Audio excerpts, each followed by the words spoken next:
Buenas tardes, bienvenidos de nuevo a este canal de YouTube, Historia de España y sus recovecos. En esta ocasión vamos a fijarnos en una situación que corresponde a la historia, pero que también tiene su relación con el presente. Los momentos en que estamos viviendo en España, se está produciendo una crisis epidémica que ya, según la Organización Mundial de la Salud, se ha convertido en pandemia. Quien dentro de unos años vea este vídeo y vea este canal, quizás le interese conocer qué es lo que pasó, qué es lo que está pasando, y pueda también tener una visión de lo que para la humanidad han sido siempre las epidemias. Desde hace unos meses aproximadamente se está extendiendo por toda Europa un virus conocido con el nombre de coronavirus, que es parecido a la gripe, pero que tiene una enorme incidencia en cuanto a la contaminación, es decir, que se contagia de una forma muchísimo más rápida y más fácil de lo que se contagian otros virus normales referentes a la gripe. Parece que su origen está en China, donde en estos momentos estamos hablando del 12 de marzo del 2020. En China ya parece que se está reduciendo la incidencia, pero ahora se extiende por el resto del mundo. En estos momentos en España, según las autoridades sanitarias, existen aproximadamente unos 2.000 casos, más de 2.000 casos de personas infectadas, fundamentalmente en Madrid, en Barcelona, en la zona de La Rioja y en el País Vasco, aunque también se extiende por otras partes de España. La razón de esta incidencia se debe fundamentalmente, o de esta pandemia, se debe fundamentalmente a la situación que se vive actualmente, que es la situación de globalidad. El hecho de que este virus se expanda fuera de donde ha sido durante mucho tiempo su hábitat natural, que era China, se debe a que desde hace ya unos años la interacción entre esa China cerrada comunista de unos años y el resto del mundo ha sido más amplio, se ha abierto, y de esa manera el virus ha llegado a otras partes del mundo y concretamente, como decimos, a España. Hay que tener en cuenta que las epidemias, las enfermedades epidémicas han sido siempre uno de los azotes que más ha sufrido la humanidad desde a lo largo del tiempo y desde su nacimiento. Ya la Biblia nos daba noticias al respecto,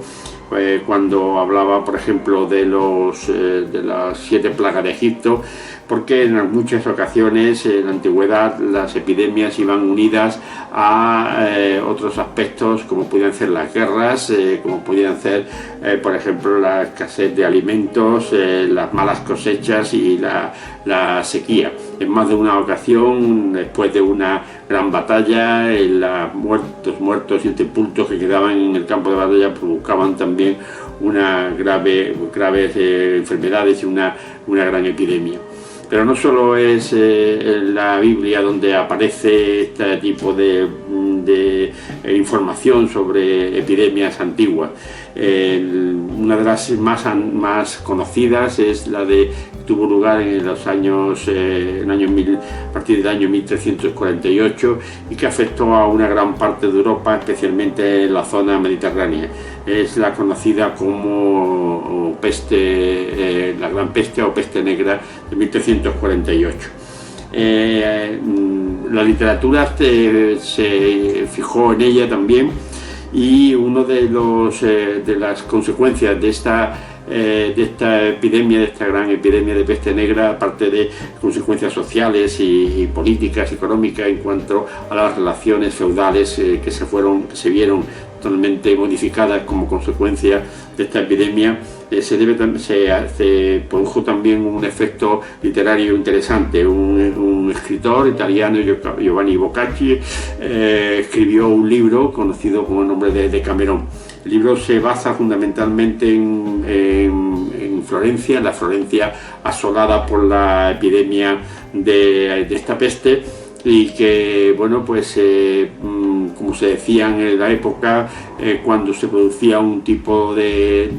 episodio epidémico, lo importante, lo primero que había que hacer era irse lo más pronto posible, lo más rápido posible y lo más lejos posible. Y Decamerón establece en un lugar cercano, en el campo, cercano a Florencia, la escena en la que se sitúan 10 personas que huyen de la epidemia de peste de Florencia, y que, bueno, pues son 10 personas, son 7 mujeres y 3 hombres, y cada noche van contando una historia hasta constituir un libro de cerca de un centenar de cuentos, de tipo, a veces relatos más cortos, relatos más largos, de tipo festivo, erótico, etcétera, y que ha tenido un gran predicamento en la historia de la humanidad. Más recientemente, un escritor, Albert Camus, escribió también otro de los libros interesante, que además refleja perfectamente la tensión social que se produce en un ámbito donde hay una epidemia, y que, bueno, que se trata de su libro que se ha llamado La peste. Ahí toda una serie de personajes de distintas capas sociales se enfrentan contra una misma realidad, porque las epidemias,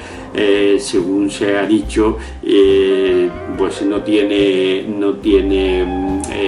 conciencia de clase, y por lo tanto afecta a cualquier persona, sea de clase social alta o clase social baja. Sin ir más lejos, pues el rey Alfonso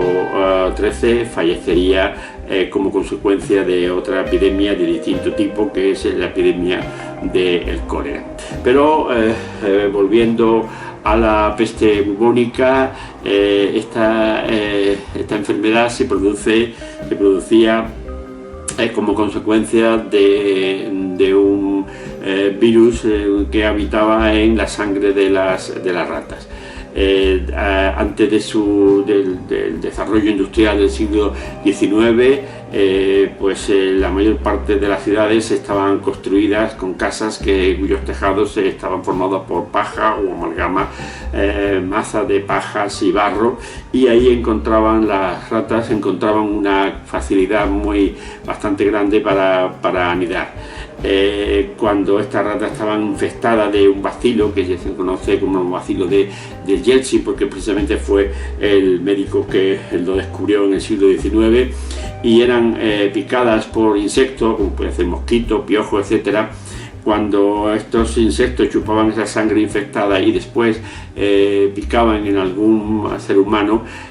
su trompa quedaba inmediatamente bloqueada, y en vez, a causa de ese microbio, y en vez de chupar la sangre de ese humano, lo que hacía era inocular el bacilo hacia esa persona que caía mortalmente maltrecho. Los síntomas más visibles del exterior, en algunas ocasiones, en otras no, eran los bubones, de ahí decir el nombre de peste bubónica, puesto que se trataba de unas manchas negras que solían salir en el cuerpo, y que se concretaban en muchas ocasiones fundamentalmente en las axilas, en las espaldas, en el pecho, etcétera, y que originaba obviamente el horror por parte de aquellas otras personas que no estaban infectadas en ese momento. La medicina de aquella época no tenía ningún tipo de remedio que fuese eficaz contra esta epidemia, por lo tanto la mayor parte de las veces las epidemias terminaban cuando ya prácticamente en un lugar cercano, porque la cuarentena sí se establecía a veces con mayor rapidez, a veces con menor rapidez, pero en un momento en el que la ciudad, el lugar quedaba cercado, pues la gente moría. A veces se produce una mortalidad del 90% de las personas infectadas, y esto provocaba el fin de la epidemia por el fin de personas que pudieran fallecer. Los remedios eran muy inocuos, se disparaban a veces pólvora, según se decía, para limpiar el aire, porque el ambiente, porque se decía que estaba en ese ambiente, en ese aire donde estaba la enfermedad, donde estaba el mal. Se solía limpiar con vinagre las casas, edificios públicos, iglesias, etcétera. Cuando se producía un contagio y alguna persona era contagiada, de inmediato y moría, de inmediato se le quemaban sus enseres, sus camas, incluso se llegaba a destruir sus casas para evitar la propagación de la enfermedad. Se constituían lazaretos, pero esos lazaretos eran donde realmente se producían la mayor parte de la mortalidad. No eran, por lo tanto, unos lugares donde podían ser curados, sino un lugar donde de hecho la población afectada iba definitivamente a morir. ¿Cuándo terminaría la incidencia de la peste bubónica en Europa?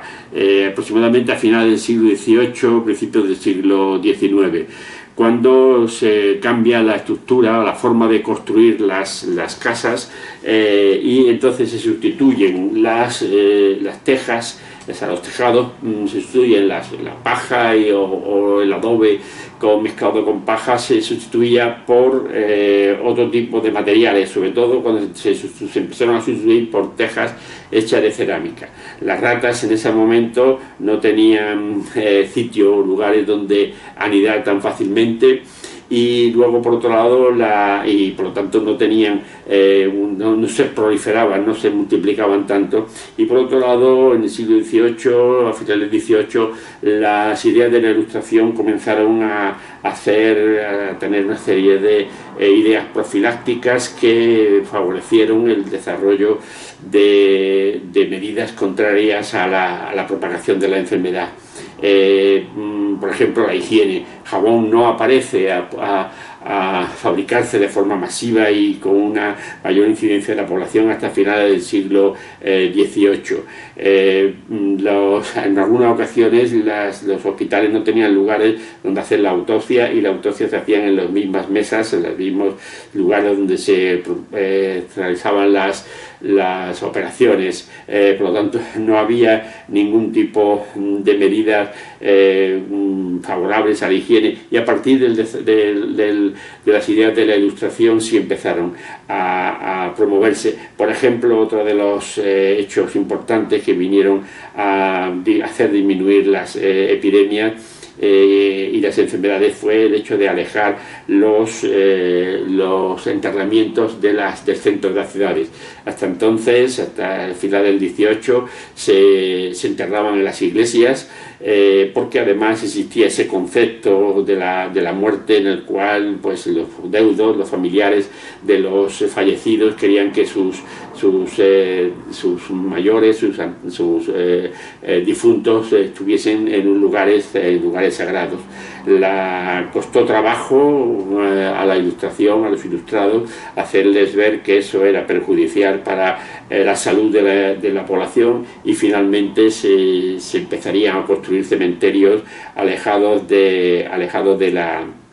la ciudad, donde pues la incidencia de infección podía ser menor.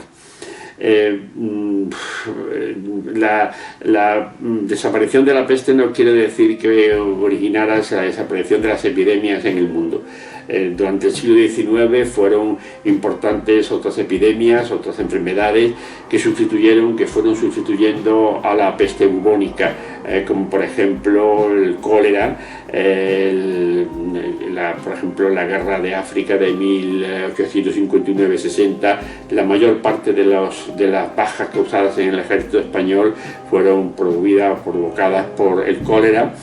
que también afectó a las ciudades que recibían a esa población, como por ejemplo Ceuta. También el sarampión, que afectaba fundamentalmente a los niños, lo mismo que la viruela, e incluso enfermedades que hoy día pueden considerarse como benignas, durante esta época provocaron grandes mortalidades. Tenemos el caso más concreto de la gripe, la famosa gripe española, que no fue española en sí, pero que se le llamó así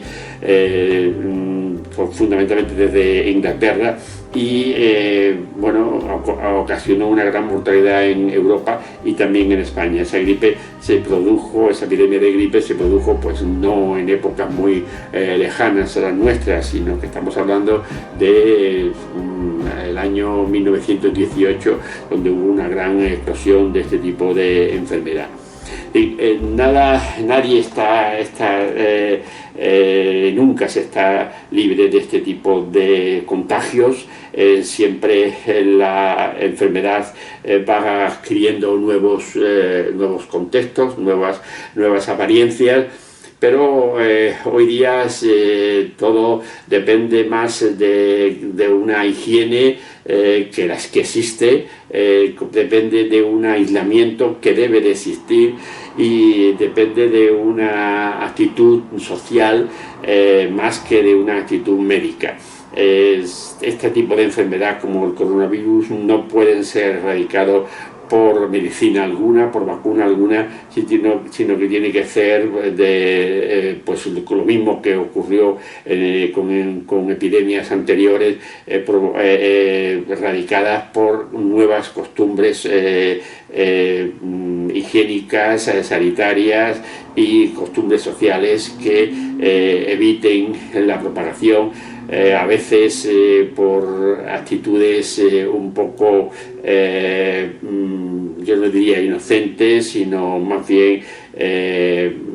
incautas o malintencionadas por parte de las masas de población que se reúnen con circunstancias que a veces no merece la pena, sobre todo cuando estábamos a las puertas de un contagio de este tipo. Espero que este vídeo pueda servir de ejemplo para dos cosas. Primero, evitar el pánico, evitar la proliferación de hechos que no conducen a nada positivo, sino que es todo lo contrario. Y en segundo lugar, pues tener conciencia clara de que en otros momentos de la historia de la humanidad las circunstancias han sido muchísimo peores que las que estamos viviendo en este momento, y que por lo tanto todo va a tener, espero yo, un pronto remedio. En fin, si esto no es así, pues nos veremos dentro de poco, y si no es así, pues a lo mejor no nos veremos, pero bueno, estas son cosas que pasan, la vida es así, y la historia nos enseña cosas que debemos de aprender.